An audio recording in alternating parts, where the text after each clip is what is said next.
Cockroach जनता party के संयोजक अभिजीत दीप के एक बार फिर से बुरा फंस गए हैं, क्योंकि केजरीवाल के चेले अपने ही सवालों में उलझ गए और उनकी पोल पट्टी अब खुलती हुई नजर आ रही है। दीप का एक बड़ा दावा सामने आया है कि वो आम आदमी पार्टी में थे, लेकिन कम पैसों की वजह से पार्टी छोड़ दी। सवाल यह है कि क्या ज्यादा पैसा कमाने दीप के वहां गए थे या फिर अराजक तत्वों के लिए पैसा इकट्ठा करने? ये सवाल आज हम पूछेंगे और दीपके का कच्चा चिट्ठा भी खोलेंगे। नमस्कार, कैपिटल टीवी का खास शो कच्चा चिट्ठा देख रहे हैं आप। मैं हूं आपके साथ हर्ष भारद्वाज। कॉकरोच जनता पार्टी के फाउंडर अभिजीत दीपके कई सालों तक आम आदमी पार्टी के साथ काम कर चुके हैं, ये तो जग जाहिर है। दीपके ने अब दावा किया है कि उन्होंने कम पैसे मिलने की वजह से आपका साथ छोड़ा और पढ़ाई करने विदेश चले गए, ताकि भविष्य में वो ज्यादा पैसे कमा सके। हालांकि दीपके के इस दावे से कुछ नए सवाल भी खड़े हुए हैं। अभिजीत दीपके ने कहा था कि उन्होंने 2020 से 2023 तक ऐप के साथ काम किया था। हालांकि उनके कुछ ऐसे भी वीडियो और ट्वीट सोशल मीडिया पर वायरल हुए हैं जिनके मुताबिक उनका ऐप के साथ जुड़ाव महज 3 साल का नहीं था। दीपके ने एक इंटरव्यू में ऐप के लिए काम छोड़कर विदेश जाने की वजह को लेकर कहा कि उन्होंने ये फैसला पैसों को लेकर किया और पहले ही आम आदमी पार्टी को छोड़ दिया था। दीपके आम आदमी पार्टी की सोशल मीडिया टीम का हिस्सा थे। दीपके से सवाल किया गया कि आम आदमी पार्टी के कई संस्थापक सदस्य ये आरोप लगाते हुए पार्टी छोड़कर चले गए कि वो अपने उद्देश्यों से भटक गए। क्या आपने भी इसी वजह से ऐसा किया? सीजेपी फाउंडर ने कहा, ईमानदारी से बताऊं तो मैंने पैसा ज्यादा नहीं मिलने की वजह से पार्टी छोड़ी और मैं अमेरिका चला गया। अभिजीत दीपके के दावे से उठे 2 सवाल। हालांकि अभिजीत दीपके के इस दावे से 2 बड़े सवाल खड़े हो रहे हैं। पहला ये कि क्या उनका जुड़ाव आम आदमी पार्टी के साथ सिर्फ पैसों के लिए था? हालांकि 2020 से पहले और 2023 के बाद भी अभिजीत दीपके सोशल मीडिया पर आम आदमी पार्टी और अरविंद केजरीवाल के कामकाज की तारीफ करते पाए गए। दूसरा सवाल ये कि अगर दीपके आपके साथ सिर्फ पैसों के लिए जुड़े थे और वहां बहुत कम पैसे मिलते थे, तो आखिर क्यों 2025 के विधानसभा चुनाव में अमेरिका से वो भारत आए और दिल्ली में अरविंद केजरीवाल की पार्टी के लिए 2 महीने तक जमकर काम किया? इन सवालों के जवाब अभिजीत दीपके को देने होंगे, लेकिन एक पत्रकार होने के नाते इन सवालों के जवाब हम भी आपको दे देते हैं। दीपके 3 फरवरी 2025 को दिल्ली में आम आदमी पार्टी के लिए चुनाव प्रचार करते पाए गए थे। इसलिए कह देना कि दीपके ने आम आदमी पार्टी पहले ही छोड़ दी थी, ये पूरी तरीके से गलत है। पढ़ाई छोड़कर चुनाव प्रचार में शामिल होना यह साबित करता है कि उन्होंने अरविंद केजरीवाल की पार्टी कभी छोड़ी ही नहीं थी। फंड को लेकर भी उठ रहे बड़े सवाल। दिसंबर 2025 में दीपके की पढ़ाई का कोर्स समाप्त हो गया था अमेरिका में। कोर्स समाप्त होने के बाद भी दीपके जून 2026 तक अमेरिका में टिके रहे। सवाल है कि क्या फंड के लिए? 6 महीने तक अतिरिक्त समय अमेरिका में बिताने के पीछे के कारणों पर अब गंभीर संदेह जताया जा रहा है और दीपके के पास इसका कोई जवाब नहीं। दिसंबर 2025 में पढ़ाई खत्म होने के बावजूद जून 2026 तक भारत न लौटने के निर्णय ने कई आशंकाओं को जन्म दिया कि आखिर वो अमेरिका में रहकर किस तरह का प्रशिक्षण ले रहे थे। बोस्टन यूनिवर्सिटी का स्कूल ऑफ कम्युनिकेशन जनरल शाब के अल्बर्ट आइंस्टीन इंस्टीट्यूट के महज 2 किलोमीटर की दूरी पर ही है, जो सत्ता परिवर्तन यानी रिजीम चेंज के तरीकों का प्रशिक्षण देने के लिए जाना जाता है कि किसी देश में किस तरीके से सत्ता परिवर्तन करनी है, उसकी शिक्षा देता है। सवाल है कि क्या दीपके ने भारत के खिलाफ किसी षड्यंत्र की ट्रेनिंग वहां से ली थी? इस सवाल का जवाब भी क्या दीपके देंगे?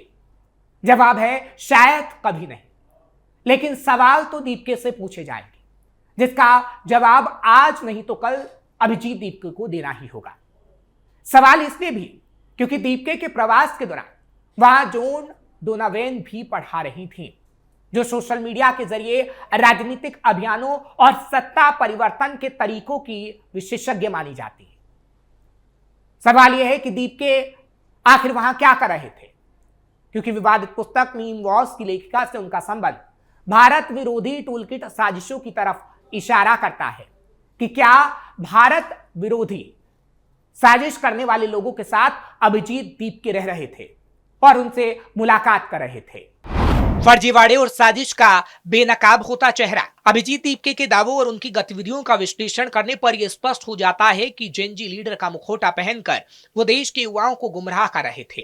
एक तरफ फर्जी डिग्री, यूनिवर्सिटी से अनुपस्थित और आम आदमी पार्टी के गहरे रिश्तों पर झूठ बोला, तो दूसरी तरफ विदेशी धरती पर रिजीम चेंज और टूलकिट रणनीतियों के करीब बने रहना, ये तमाम बातें किसी बड़े राजनीतिक षड्यंत्र की ओर इशारा करती हैं।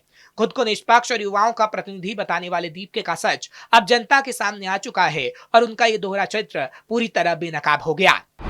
अपने ही सवालों में फंस जाते हैं दीपके एक और सवाल में बुरा फंस गए हैं, क्योंकि दीपके नेताओं की ये बंगले के ऊपर इस वक्त सवाल उठा रहे हैं और पूछ रहे हैं कि इतना पैसा क्यों खर्चा हो रहा है। लुटियंस दिल्ली में केंद्रीय मंत्रियों के आवासों के रखरखाव पर होने वाले भारी भरकम खर्च को लेकर कॉकरोच जनता पार्टी ने कड़ा ऐतराज जताया। पार्टी का कहना है कि इन पैसों का इस्तेमाल सरकारी स्कूलों की दशा सुधारने के लिए किया जाना चाहिए। रिपोर्ट के आंकड़ों का हवाला देते हुए ये कहा गया कि 2014 से 15 में इन आवासों का सालाना खर्च 27 करोड़ रुपए था, जो 2025-26 में बढ़कर रिकॉर्ड तोड़ 92 करोड़ हो गया। लेकिन जब एक मीडिया कर्मी ने केजरीवाल के शीश महल पर दीपके से जवाब मांगा तो साहब से जवाब देते नहीं बना। उन्होंने जवाब तो नहीं दिया, लेकिन हम इस बात का जवाब आपको देंगे कि आखिर केजरीवाल ने शीश महल पर कितना खर्च किया और आखिर क्यों दीपके अरविंद केजरीवाल पर सवाल खड़ा नहीं करते। शीश महल 7 करोड़ 91 लाख रुपए हुए थे खर्च। केजरीवाल के शीश महल को लेकर कैग रिपोर्ट में बताया गया था कि सरकारी बंगले में काम की अनुमानित लागत पहले 7 करोड़ 91 लाख रुपए तय की गई थी, लेकिन यह आंकड़ा बढ़कर 33 करोड़ 66 लाख रुपए तक पहुंच गया था। और किस तरीके से केजरीवाल ने अपना शीश महल बना डाला। बताया गया कि बंगले में 18 करोड़ 88 लाख रुपए का महंगा सजावटी सामान मंगाया गया था। अनुमति लिए बिना ही 170 चीजों में बदलाव करके करोड़ों रुपए का अतिरिक्त भुगतान तक कर दिया गया। आम जनता का पैसा अरविंद केजरीवाल शीश महल पर खर्च कर रहे थे। करीब 1 करोड़ 87 लाख रुपए अन्य कामों में खर्च किया गया। रिपोर्ट के मुताबिक बंगले पर अतिरिक्त कार्य का नया टेंडर निकाले बिना ही एक ही ठेकेदार को 25 करोड़ रुपए से ज्यादा का काम दे दिया गया। आरोप है कि लोक निर्माण विभाग यानी पीडब्ल्यूडी ने खर्च समायोजित करने के लिए अनुमानित खर्च को 4 बार बदला। इस दौरान 18 करोड़ 88 लाख का काम बिना मंजूरी के हो गया। कैग की रिपोर्ट में बंगले के काम में नियमों की अनदेखी, फंड का गलत इस्तेमाल और लागत में भारी बढ़ोतरी समेत कई अनियमितताएं पाई गई, लेकिन केजरीवाल ने आज तक उसका जवाब नहीं दिया। कोरोना काल में केजरीवाल ने फूके करोड़ों।